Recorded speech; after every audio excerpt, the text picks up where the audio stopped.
Hello, everyone, and welcome to episode 2 of Between Two Turns, a Disney Lorcana podcast. I am one of your hosts, Justin. I'm Dakota.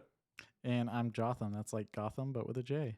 And today we're going to be talking about a few things. We're going to go over a little bit of the news, what's going on in the Lorcana world. We're going to talk about testing, and we're going to talk about, what was the last thing? Oh, your surprise segment. My fun segment. It's going to be great. It's going to be super fun, and we never know what to expect with this guy. So currently, there is a Lorcana tournament going on in Ravensburg, right? Is that? I say Ravensburg, but I understand that I'm wrong. You're probably correct that it's Ravensburg. Well, just so we're clear, go ahead and do your... Perfect. Now we can officially start the news segment.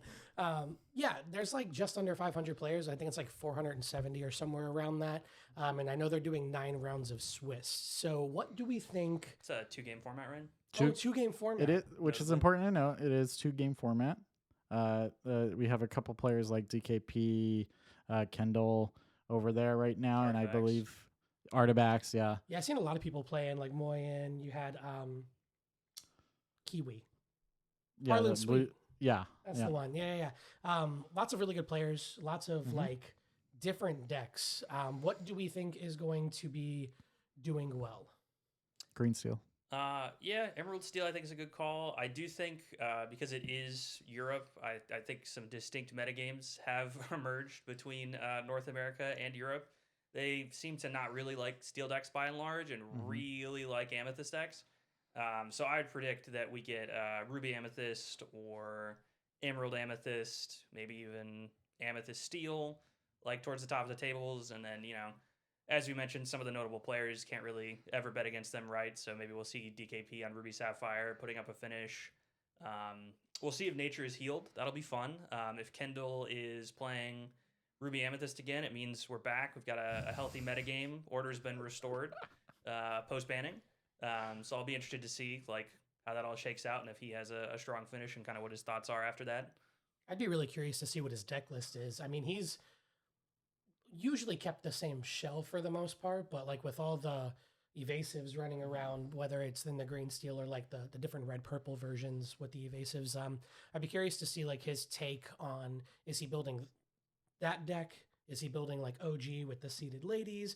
Or is he doing like a little hybrid version? I'm kind of looking forward to seeing what they've come up with deck list wise. Yeah, I don't know. I tried to catch some of it on stream, but only saw bits and pieces here, so I don't know exactly everybody's list. I know all the usuals are on their usual suspects. I know they're on Kendall's on Ruby Amethyst. I know DKP's on his Sapphire Ruby. So Artifacts on Green Purple, which, as Dakota mentioned, purple is pretty loved over there, especially Emerald. I'm gonna try Emerald Amethyst. It's very very popular over there compared to here. I mean, people still like it here, but not nearly as much as they do over in Europe. So I do expect that to be kind of somewhere in the top mix. I believe at the time of like us recording this, I'm pretty sure they're like either entering Top Cut or in Top Cut. So I guess keep an eye out for that. We'll probably get some metagame information sometime in the next couple of days. Do we have any other thoughts around the tournament or any news? No. Really, for me, it's that I would like to get the information from this event because, as we kind of touched on last time, we have the Merlin 10K that Southside's doing next week, May 3rd. And I think we've been doing some testing together and separately, trying to kind of figure out what we're all going to play for that event. And I think a big part of testing and where it all starts is like having some kind of metagame to like dissect or attack and like kind of figure out exactly how you want to be building your decks, either with like your tech slots to take advantage of certain things or what things you think may be underrepresented and stuff like that. So I'm just kind of waiting for it to finish so I can get to work. Yeah, I think that's a pretty good start to our next segment, which was going to be talking about how to properly test or just how to test in general, our methods, maybe something that we do can help you guys. I know from my experience, I had no idea what I was doing in the very beginning. And then all of a sudden I run into these two and they taught me pretty much everything I know about how to test properly and like build decks. So let's start from there. When you were a new player, what did you do to prep for a tournament? I literally just went to locals. Like I just went to locals. So you just went to locals with your deck whatever deck you felt like playing, and then you would just play some games, and that was it. Yeah, I pretty much would like keep up online about like what was winning in tournaments, and I was always like a step or two behind because I would just like net deck something that somebody else built and then like maybe toss in a card or two for like spice. But like at the time, I didn't really know how to build a deck or like what like how to actually tech a deck in order for like mirror matches or what I was expecting to see in like my next tournaments. I didn't really have an understanding of how that worked or how to like get cards to be cohesive. Like talking about things like curve and like inkables, like those were things I legitimately never considered. Yeah, I think that's kind of what I would call like level 0, I guess, to give it a name, like where the baseline for everyone who's like testing for an event starts, which is like going to locals or meeting up with other members of their play group, and just picking which deck they like, pulling a deck off of like Ink Decks or Twitter or any of the other like social media platforms, and just like giving it a go and seeing what happens. Like you said, maybe changing up a couple of cards and just like starting from there. So I think that's certainly not a bad place to start. Yeah, but not by any means. It wasn't until like you and I, Jotham, started actually like hanging out pretty consistently that like we would sit there and you were teaching me how to like grind matchups. We would play the same matchup over and over.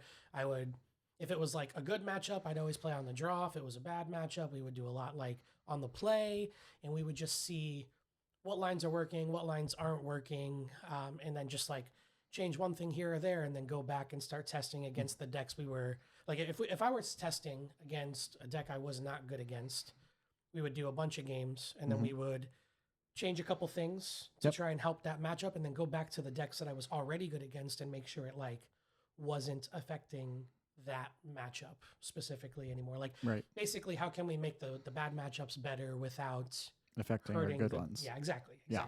Exactly.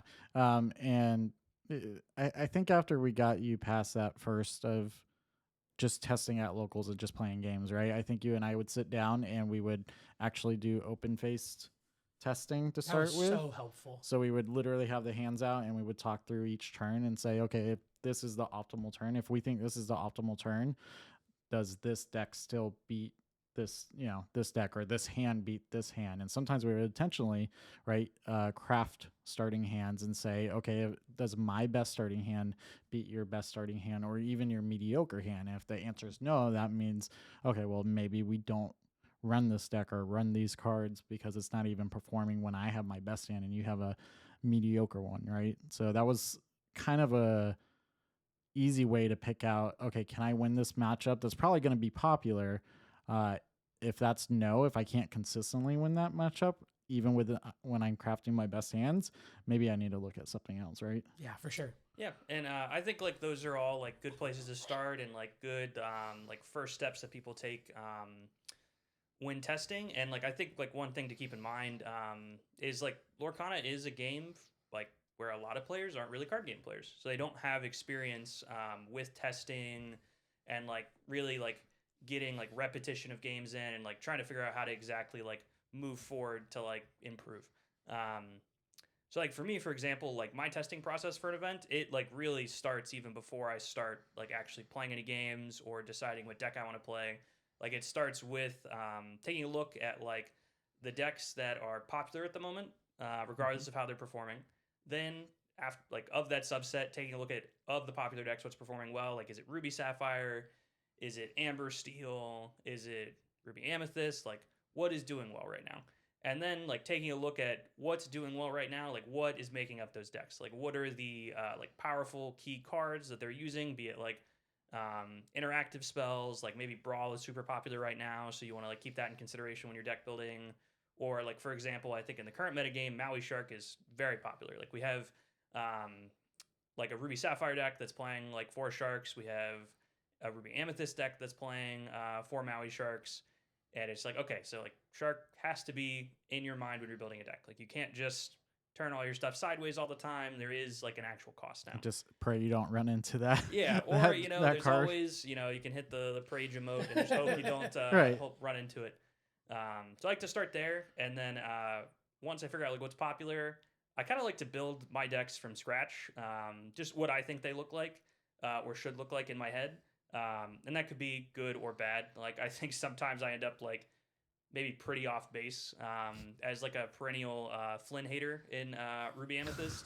I like would build my Ruby Amethyst decks in previous formats, and I would not include Flynn. I would play Cusco, and then I would go and look at like what Kendall was doing or just Ruby Amethyst decks that were succeeding in general. And it's like, okay, they started on 4 Flynns. Like, well, maybe I'm a little off base, but I'll like maybe test some stuff, and it's like, okay, well, this Cusco isn't doing the job. He's just a little mopey. Yeah, it's a good way to get insight on different cards, right? And different kind of setups for your deck versus like looking at what's already successful, because there's a chance your version is also successful. Just because some are doing well doesn't mean you can't have a version that's also doing well. Yeah, and I think that is a trap that I fall into personally. I don't want to say more often than not, but probably more often than I should.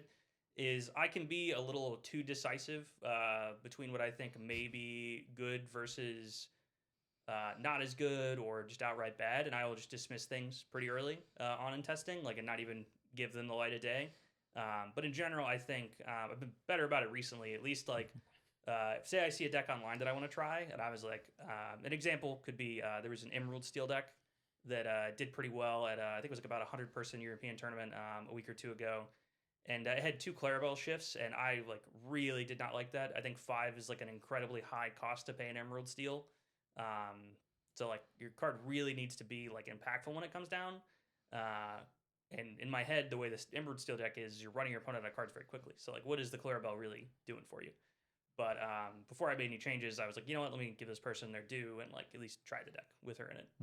Yeah. And you kind of what you just said right there was like your outlook on how you view cards is something that's always been super interesting to me, because you'll say like what a card's job is, and then like how much you value a certain like payment of ink in the form of cost. And I like my brain just never processed something like that. You're like, okay, my ink cap is this, so this card needs to do this. And this one's not quite good enough, so I need a card that does something similar but better. And it's almost as if like if the card doesn't exist, it almost seems like you're planning ahead, almost just to like keep it in the back of the noggin for like, oh, if this card ever gets made, we're swapping that in. But I don't know. It's always been just so interesting how you two can like talk about the curve of a deck and like what each card's individual role is, and just like see it so clearly and know exactly what you're looking for when you're looking through like bulk or just like going through cards and being like, oh, that's an obscure sphere. Maybe in this situation is particularly what I need, but I only need it sometimes, so I only need one. And how you guys talk about like ratios has always been super interesting to me. Actually, can we talk about that for a second? Sure. Your ratio outlook on how you like, if I want 1, if this, a 2, if that, because I thought that was brilliant. Yeah, sure. So I like really like to classify things when I'm building decks. I think it's a lot easier to like contextualize like my choices when I'm like trying to figure out what to build. And so we're captive 4 to start of a card. So like if I have 4 of a card in a deck, it's got to be like a linchpin for the deck, like absolutely essential to my game plan, and like I'm happy to draw like as many as possible, or I need to draw one every game, so I want to play as many copies as possible. Like I'm excited to see it. Like popular cards you can think of like that are like Sail the Azurite Sea, Tipo, like Madame Mim Fox, the Cinderella 1-drop. Like you're like really excited to see that. Which I guess actually that's now that I mentioned her, she's a card that like I think is a staple 4 of because she's so powerful and impactful. But she does have reduced quality later on. So that could lead to like the reason I like 3 of certain cards is where it's like, okay, I really want to see like this card early on, but it does have diminishing returns. And so maybe if its impact isn't as high in the late game, I will play like 3 of a card, for example. Yeah. Where it's like, okay, happy to see 2 every once in a while. But I do want to see it early still, but I don't want to see it like all the time. Which then leads me to 2 ofs. 2 ofs are like, okay, this is a card I like. It has like generally a pretty impactful effect when I draw it, but I don't want to overload on that effect. It could be because it's like something that's a little like clunky, for lack of a better term, where it's like, yeah, I'd like to draw 2 of these potentially over the course of a game, but I don't want to draw them like back to back or like in the early game because maybe they're just not going to be that impactful then. Like a card like that, I kind of like to think of like the Great Stone Dragon. It's like a very situationally powerful card depending on the matchup or exactly what's going on in the board state. So like I think that's a common one you see as a 2 of. And then one-ups for me are reserved for, especially in this game, uninkables, because, it's really nice to have versatility in your cards. So if it's uninkable, that's a pretty high cost up front. And also, those one-ups, it got to be impactful. It's got to be powerful. Like, something's like, okay, I drew this, and I drew it at the right time, and I'm going to play it, and something, like, good is going to happen. Right. It might be super situational, but it might be very, Gated. very good in certain matchups, right? Yeah. That can just turn the tide of a match. Yeah, especially, like, we're playing a game, right? We're putting our opponent in situations. We're going to get put in situations. So, like, oh, what if we draw, like, Dragonfire? And it's like, oh, this is a good situation because my opponent has just played, like, a Maui Shark. That actually, the other night when we played in locals, we went and played in locals in Coliseum Comics Kissimmee, and I actually put it in my Steel Song deck. One of the 4-drop Gantus, uninkable. When you play them, no players can sing for a turn. Also, it makes all the action and items cost 2 more to play, right? Only one in my deck because I only want to see it every so often. I thought of it as basically like a 5th Pete, kind of. And I was playing against Red Purple. You know what he had in his hand at 6 ink? 2 Be Prepareds. Yeah, he didn't get to I do did, anything basically for 3 turns in a row. Yeah, I walked up after I'd finished my match to see how you were doing. And you, like, played a Gantu. I'm like, oh, it looks pretty good. And then your opponent, like, had their hand set down on the table. And I'm like, okay, let's see what they got. Like, seems like Jotham's in a pretty good spot here. And then he just, like, flips his hand up and then draws for turn. And he has 2 Be Prepareds in hand. And then he just drew a Merlin Crab. And I'm like, he's only got 6 ink. So those are just not going to do anything, it seems, unless he, like, top decks a Brawl or something. Yeah, exactly. So, like, cards like that, like, I don't want to see often, but it was so impactful against Red for me that night that, like, I was willing to go in with one card, one Gantu uninkable just for those matchups, just to, like, kind of shut the door on Red. Yeah. So, yeah, I think that's a pretty good point. On for one-ofs, like, I'm trying to think of other, like, common one-ofs that decks will play from time to time. Like, I guess in the last format, like, I think a lot of Sapphire decks ended up on, like, 1 copy of Lucky Dime potentially. Yeah. Or Scar. 2. Yeah, I feel like Scar's a pretty good Scar one. is a classic one-of. Scar's a classic one-of. Be Prepared also has been trending towards, like, 1 to 2 copies, and it's like, yeah, Be Prepared is an uninkable card with a really high impact.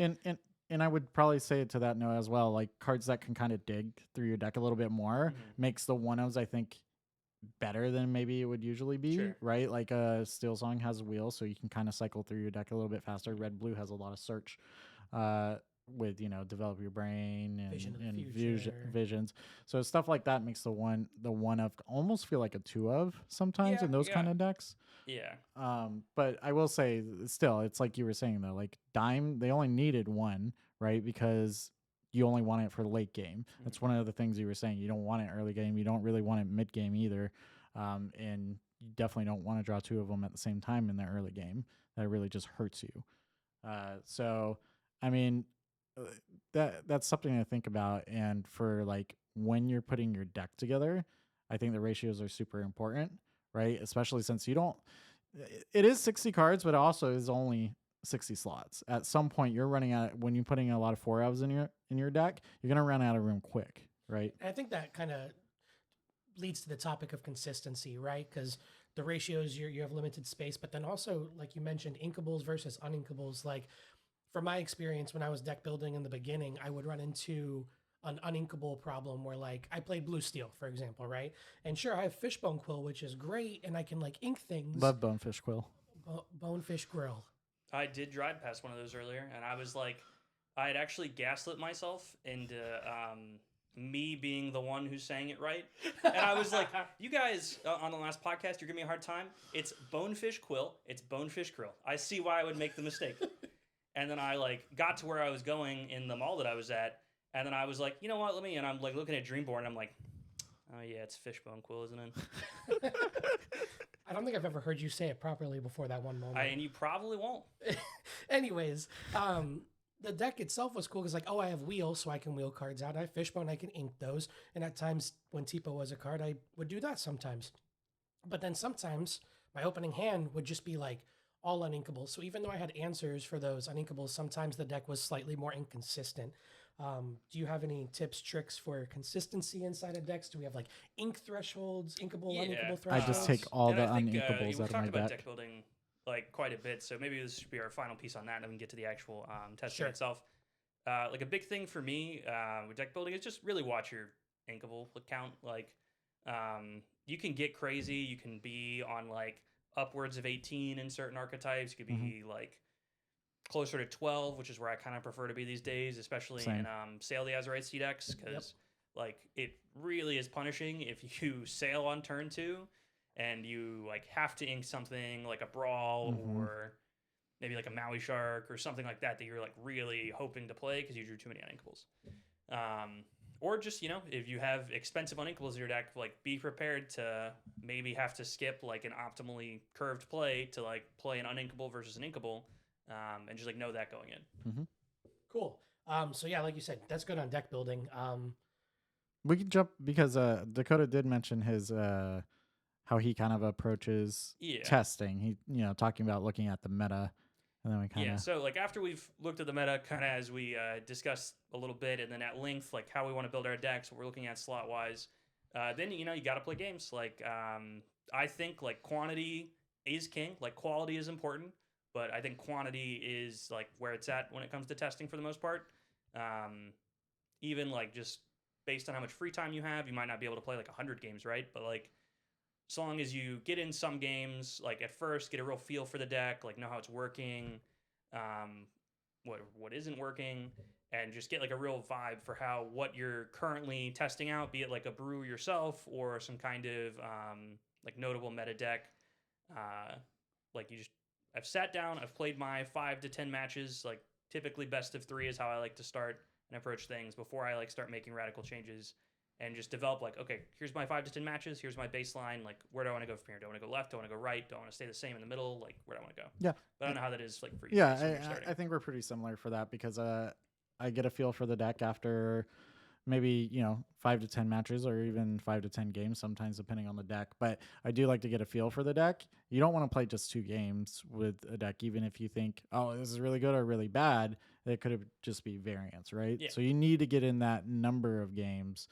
It's pretty important to do, but also just doing a bunch of games helps you get a feel for the deck and say, is this actually working consistently, or do I need to like start from scratch, or do I think a couple cards that I can change here will actually improve the deck at all? It happens when I try to brew a deck and I go and play 4 or 5 matches, and then I'm like, you know what, yeah, this isn't really working at all. We're just gonna scratch that idea and go back to the starting board.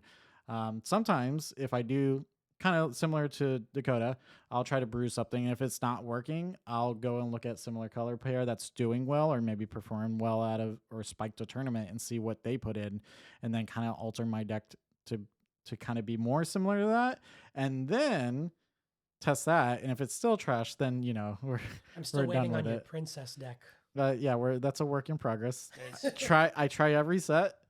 Still work in progress. Yeah.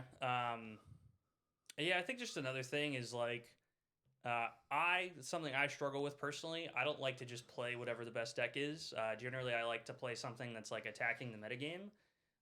So I will not give decks their fair shake if they're like at the top of the metagame. But like, I think sometimes you got to pay decks their respect and their due, and just like play what is popular. And also sometimes if you brute something and it's not doing well, and you find out like, okay, yeah, no, now I understand why this is not doing well and why no one else is doing this.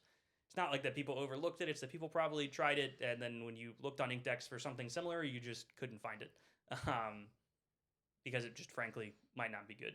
And I think that's something you need to approach testing with. I guess to comment to that is just have a very open mind.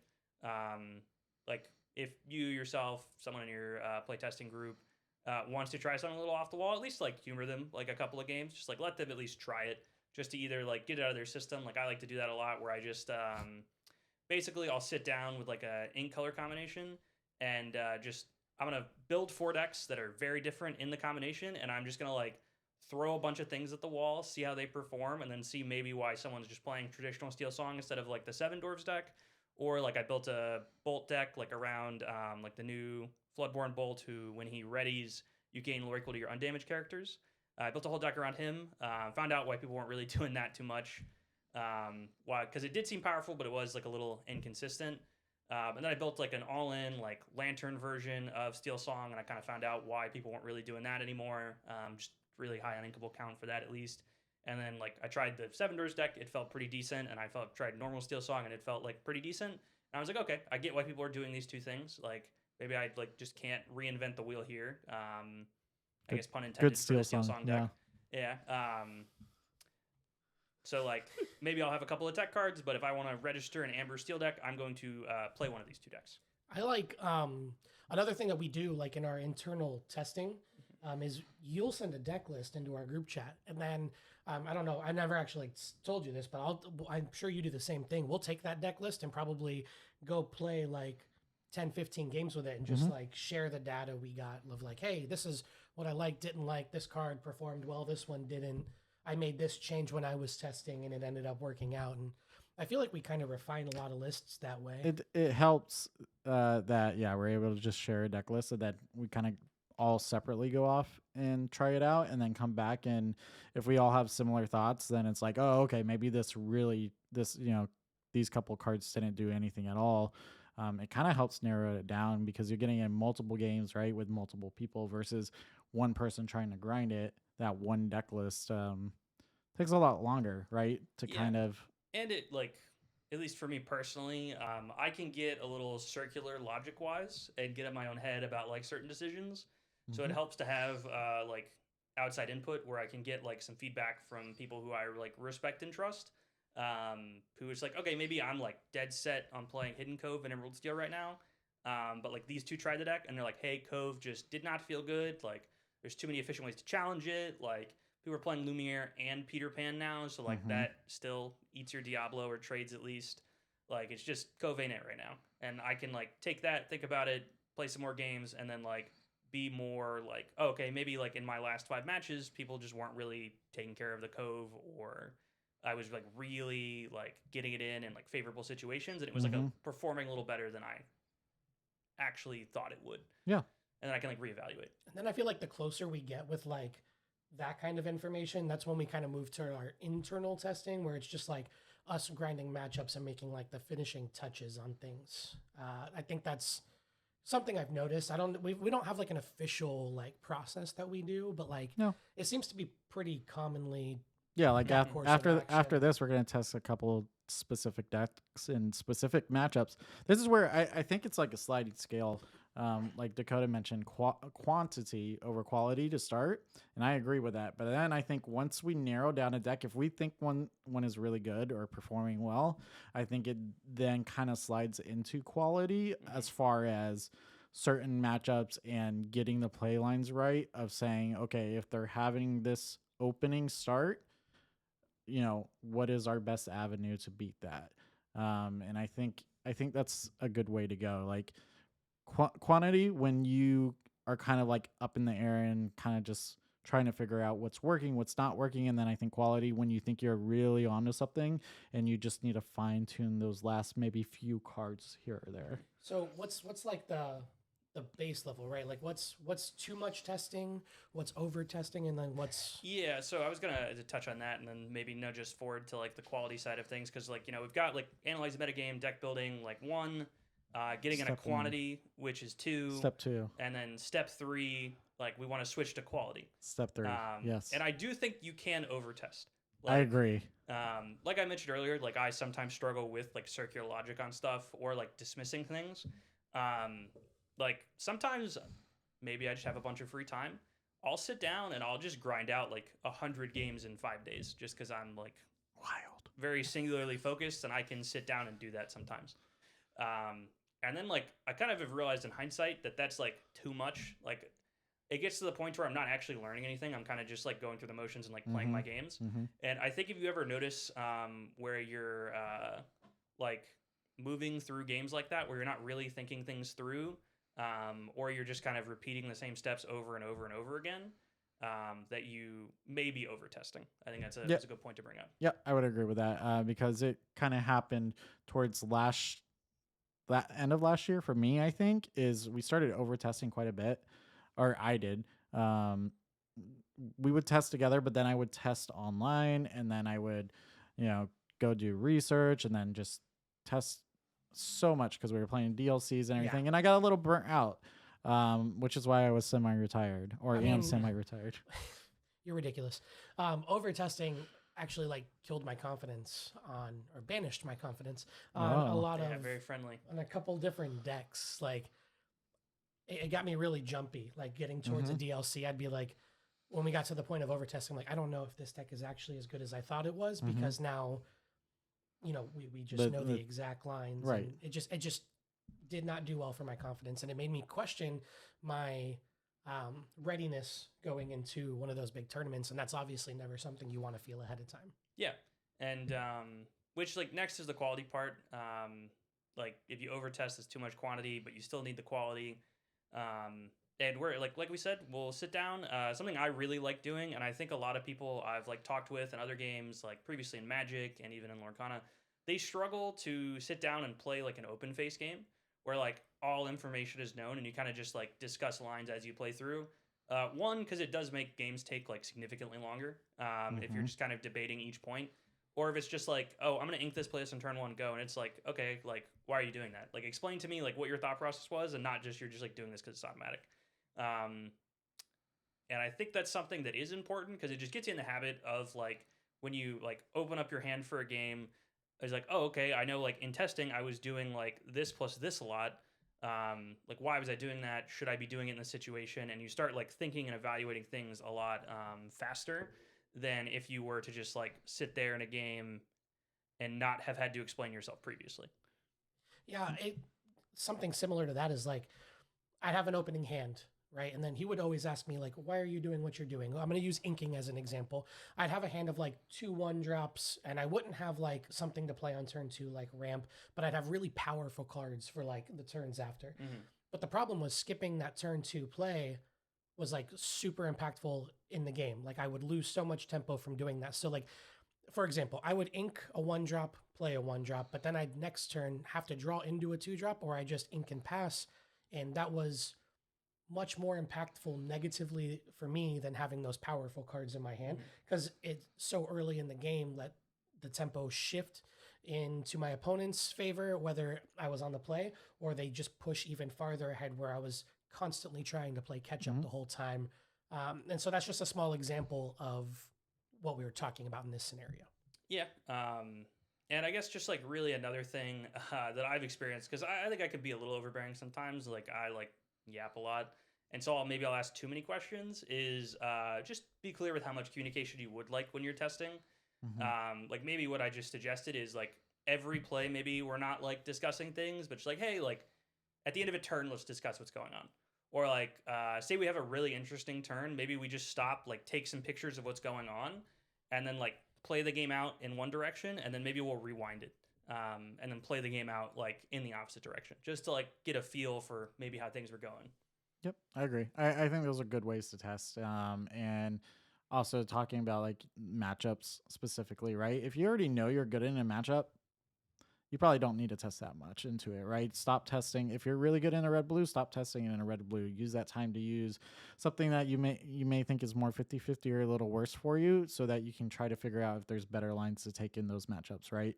If you're already confident into your good matchups, use that time wisely. Cause like you were saying, Dakota, like you can't overtest, and there's no reason to kind of like go too far into your good matchups if you're already like, I beat them like 80% of the time. You know, it might not be that high, but if you already feel really good into it, use that time wisely for a matchup maybe you're not comfortable in, right? Because you're gonna those points are gonna matter quite a bit in a tournament, right? That could make or break if you win one round against your kind of like mediocre matchup there.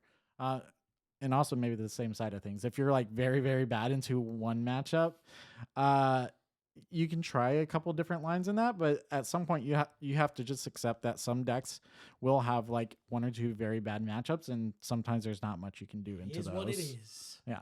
Yeah, sometimes the most effective strategy for doing well at a tournament is selecting a polarized deck and just saying like, okay, I'm playing like Ruby Sapphire. I really would like to see like Amber Steel and like, I don't know, Sapphire Steel these days probably gets bullied around by Ruby Sapphire. And like, I would be excited to see those people. and I'm just not going to play against whatever I consider my bad matchups to be. Yeah. Like, I will just hopefully dodge them. Yeah. Speaking of that, And like, if that is your plan, you do have to be honest with yourself in that this is my plan, and whatever happens, happens, because tournaments are crazy random. Like, yeah, you could sit down for an event that, for example, maybe is like 52% Sapphire decks, and then like not play against one all day, and that just like is how things shook out. Yep. Yeah, exactly. Speaking of, selecting a polarizing deck, do we want to kind of go into like maybe what deck we're thinking of possibly playing next weekend at the Merlin 10K Sure. SSG? Just to wrap up the testing process, like it's just like a very like basic kind of overview of what we try to do, and just like hopefully someone out there like finds it useful, at least who maybe isn't as experienced with card games. Because it can be daunting to get into. Like if you are a card game player, you kind of understand how to test, and like these things might sound like very basic, but they're both important to keep in mind, and I just think can help most people improve their process generally. Yeah, For sure. agreed. So, Dakota, Oh, I got to start. what are you thinking of playing next weekend? So front runner for me, I think is gonna be Emerald Steel. To be quite honest, It's a good deck. I think it's a very powerful deck. I think Diablo has circled around to being fine positioned. Like there's a bunch of Peter Pans and stuff running around, but like I'm not scared of him personally. I think he's I don't know. I think he's a fraud. I don't think he's got it in. Like he is what he is. Like You heard it here. Just a little guy, fraudulent Peter Pan. He's on Fraud Watch. So, do you have a backup plan in case for some reason you decide, oh, Green Steel after this weekend, after we find out what the meta's like? See, I'm like, as you well know, and the viewers probably don't know, I'm like built on contingency plans. I'm like, gotta rank things, gotta have a list. I've got like an A through D, like deck selection wise. Next up for me is like Ruby Amethyst. Like, I don't think I like the evasive package.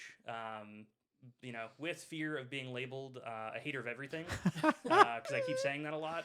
I don't like the Moanas. They feel like pretty inefficient in a meta game that I think has kind of lended itself more towards like a tempo oriented, like get ahead, stay ahead mentality. That like cards that come down and aren't impactful immediately are not where I want to be at in this format. So like Diablo, for example, like shift him in, come down, like maybe he sings a song or just quests or challenges something immediately and then draws a card to your opponent's turn. That's impactful. Like Madam M. Fox comes down, picks something up for value, probably challenges something, impactful. Elsa, also impactful. Yeah. Then next for me is probably Ruby Sapphire. Like, I'm not really into that deck much, but like, it just is what it is. Like, the deck is good. There's no like getting around that. Like, and like I said, impactful cards like the smaller Sisu 3, very impactful. Maui Shark, very impactful. Sisu 8, impactful. And I'll probably play a couple Be Prepareds, also impactful. And then like last but not least, last but least, actually, Amethyst Steel. Like, I've been kind of hating on that deck, but I've been enjoying it in some various incarnations lately. Just really like the dual color Cobra, like, and applying pressure and being like more aggressively slanted with the Amethyst Steel deck. Like a couple of like 1-cost 2 lore questers, maximum number of the Rose that gains a lore, 4 goats of course, and then like 4 snakes. And it's like we're just burn them out. Yeah. No gas, no brakes. That's the plan. I like that. Justin, what are we thinking I for have next like weekend? 3, and they're Okay. all pretty even. Just because I enjoy playing them Yeah, and they're just testing kinda- well, one of the 2 or both. Have somebody randomly pick one for you? Yeah, that's like what we we'll do our normal thing: put 3 deck boxes on a table and just say point to one, and that's how we decide a lot of our. I don't recommend that for the No. record. Not recommended. Not Yeah, that is correct. not something I do. I would not recommend. Low EV. My 3 are going to be Ruby Sapphire. That one, like, very similar to the DKP list. Couple like small tech changes, but pretty much same core. Emerald Steel, just the deck seems very powerful right now, and we've been working on that list just a little bit. And then another one I super enjoy, Emerald Sapphire. That deck is just probably the most fun deck I've ever played, and super versatile in its type of builds you can make and just how to play each matchup. You just like to make people sad, huh? No, I mean, Okay, like in Yeah, those scenarios, yeah, but like never intentionally. Just But would you say that the fun you're having playing the Eat Geyser makes up for the fun they're not having? yeah, I feel like if I have enough fun for both players, Oh then yeah, it's then it's usually okay. okay. Yeah, Yeah, no, I would I agree. agree. I think sometimes you have to like choose you and be a little selfish. And I put the hand down. I said, I did this for you. Yeah, Yeah, I'm sure they love that when you say it. yeah. Don't recommend that either. That's not real. Don't disclaimer. That's a joke. We don't do it- jokes. Yeah, I wasn't gonna call you out on it, but I did see you do that in person on Thursday, and because I was there, and it happened. Well, it is what it is, I guess. So I had fun. I bet you did. I saw you were having fun. You specifically were having fun. There was another individual involved in each of your matches on Thursday, in this made up scenario. So like, were they having fun in this fictional scenario? At They some were point. they were happy for my joy. They were happy bet- that I got to be I bet happy. they were. That's fortunate for you. Yeah. So you're picking any one of those 3 decks It basically. literally right is now. a It could coin be flip any at of this those. point. Okay. Well, you want to ask what I'm Yeah, go ahead, Jonathan. What do you Yeah. thank you for Jotham. asking. What do you want to play? Emerald Steel seems really good right now. Everyone's on the It's train. really hard. Just from the games I've played, it's really hard to like go wrong with that deck. Honestly, it just feels like it has a chance into everything, for the most part. So I think it's one of the better decks at the moment. Well, we'll see after the meta this weekend, but I think it's just pretty strong. Other than that, Amethyst Steel was another one I looked at as well. Like Dakota was saying, I do think you need slightly more aggressive lists. I don't think the mid-range one is really where you want to be at the moment. So I like kind of like a more aggro burn list. Burn being like ways to get lore without actually questing, right? That's more of a magic term, but it's like Dakota mentioned, the Cobra's pretty good. You discard a card and gain 2 lore right away. Puts a lot of pressure on people, especially when you have docks and you kind of just get 2 cards back. You don't generally care about losing a card. You have so many ways to draw with your characters. I mean, Maui Shark Move. can't get value if you don't turn sideways. Exactly. You don't have to turn sideways. true. That is true. Who has to turn sideways? You know. Yeah. Any other decks you're considering? Yeah. besides those One more. Always considering some version of Steel Song. two? Mhm. Don't know which one yet. I tried I actually tried 2 different ones. What else is and new? locals. I did try a Lantern one. Felt okay, but uninkable count was like 18 and kind of felt bad in some games. So I don't know if I could do that to myself. But otherwise, yeah, Steel Song is just in a decent spot like it usually is. Like I feel like I could still win a lot of games. However, comparing my Steel Song games to my Emerald Steel games, it's just like it takes so much more work for the Steel Song games right now to win, it feels like, versus like Emerald Steel, which Yeah. is why I would probably lean sure. that. Yeah, fair enough. I think everyone's got pretty solid choices all around, so I think we're Is it you know, tied? What's that? moving up. Is it Should we tied? do a fun segment? Sure. It I can have be a fun tied, segment. yes. Okay. So I need a jingle. Did you guys come up with a jingle this weekend Oh, for dude, it? I forgot about that because I was busy. Well, okay. Um, I see how it is. How about this? I didn't have anything. If someone come to me after I spoke. Yeah, I was hoping to, but you guys have nothing for me, huh? time to have some fun with Jotham. I know. I just needed a Son. jingle. No lyrics. Oh. That's fine. We'll do that Yeah, next Okay. week. that's where I struggled. Is Alright. They'll- I'm a catchphrase guy, and I'm not good with anything musically. They'll have something next week. Help. Okay, good. I'm glad Okay. you're gonna do it because I'm I won't. Anyways. dang. All right. So the game this week is called What Do You Think They Think? So Okay, I asked interesting. some people I know some questions, and I want you guys to guess what you think they said. Oh, Not what easy. you would say, but what you think they said. Let's get it. Okay. So the 2 people that I asked this week was my wife, Gabby. Okay. Okay. Little context. She does See. not know much about the game at all. She played when the first set came out and played with starter decks with me for a little bit. So she kind of knows the rules a little bit. But other than that, she does not play. She's not a competitive person, but she hears me rant and talk about things all the time related to games. So she's aware of a Is lot this of a things. competition? Because I feel like I'm about It to is- cook Dakota. This is Probably. probably. You're what This- I would you're describe gonna- as an empath. You are gonna have an unfair advantage as well because the second person I ask is his girlfriend Ashley. She's Which now pressure is on. If I win, then Oh, yeah, God. the pressure is on. Also, context similar to my wife. She doesn't really play the game. She doesn't know anything about it. She just says you turn your cards and sideways, and that's it. That's how you play the game. Anyways, okay. So I have a few questions here that they answered, and you guys are gonna guess and see who can get more points. Let's do it. So the first question I asked each of them was, "What is the best color pair in the game?" I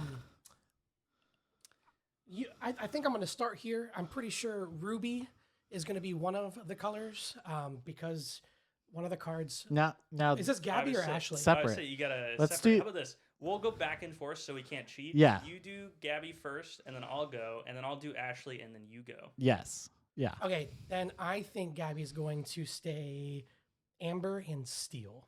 Okay. I would like the record to reflect. I was gonna say that anyway. But I'm gonna say Amber Steel for Gabby as well because it's probably all you talk about at home, and not all, but like if I had to ballpark it, like 95%. Yeah. So if she had to just select For sure. two, like a combination, Sure. it's gonna be that. Okay. So for me, oh man, What do we think of Ashley? What is Justin excited about? I play everything, bro. Okay, I'm gonna You're a I'm gonna let diverse you know right now. You both got that one right for Gabby. Yeah, Let's go. So see. Sean on the side helping us record. He's ding. gonna hold his fingers up for points. So one for each. So Yeah. one in the right hand and one in the left hand. I'm gonna go for Ashley. I want to go like in right field here. I want to go Ruby, Amber. Okay. I'm I getting like- crazy. Oh I god, like the this could be spice. bad. I'm gonna say Ruby, Amethyst.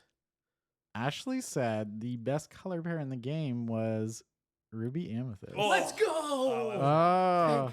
Thank goodness. I got excited. I thought I was right. I know He it's started very with close. and I was like, oh no. Oh, I've messed up. Okay, so let's keep this going. So for Gabby, the next question was, what is the worst I'll go first this time. color? What's the worst single color? Oh, gotta be Emerald. Justin.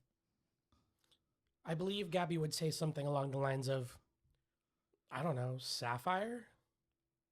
Gabby said green. Let's go. Oh. Hey, that's me. Let's go. So now we're tied right now, 2-2. 2-2. So Uh-oh. now you got, what did Ashley say? Justin, you're starting with this. Worst color. I feel like the one I talk about least is amber. I'm going to go with amber. Okay. Nah, I can't. I don't think it could be Amber. I'm gonna go Sapphire for Ashley. Ashley said the worst single color is amber. Let's go! Man, And she specifically said amber, not even yellow for that one. Yeah. called it by That's its my girl. Its legal name. All right, so Justin is ahead 3-2 right He's now. 3-2 lead. We have a few more questions left. Okay.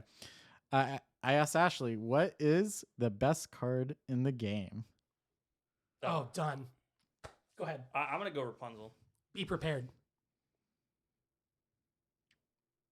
No. What? Both Uh, wrong. We're both What? wrong right now. Okay, but now I want you to guess. No, don't guess, Sean. Justin, what did Gabby think the best card in the game is? Ariel. Oh, I'm gonna run back Rapunzel. Wait. It Crazy. could be a whole new world. Oh, God. I don't know what to go with. Lock your answer in. I'm gonna lock in Rapunzel. I just think the card's neat. I'm What's your final pivoting. A whole answer? new world. I'm pivoting. Gabby said the best card in the game is a whole new world. Let's go! Oh, I'm getting And logged. guess what Ashley said? A whole new world. Oh, Did they talk beforehand? No, they did not talk beforehand. She literally quotes "Be Prepared" songs. So here's the thing. She did say both Whole New World and Be Prepared, but I made her pick one, and she chose Whole New World over okay, it. fair enough. Okay, everyone likes an underdog story. I'm down 4-2, and I will. Two We'll questions. come back. 2 questions That's left. exactly what I need. I asked Gabby, what is Justin's favorite deck to play? Ooh. You go first. Sapphire Steel. Ruby Amethyst is what I think she would think. She did say Ruby Oh, Amethyst. Let's go. Dang. And then what did Ashley think? Justin?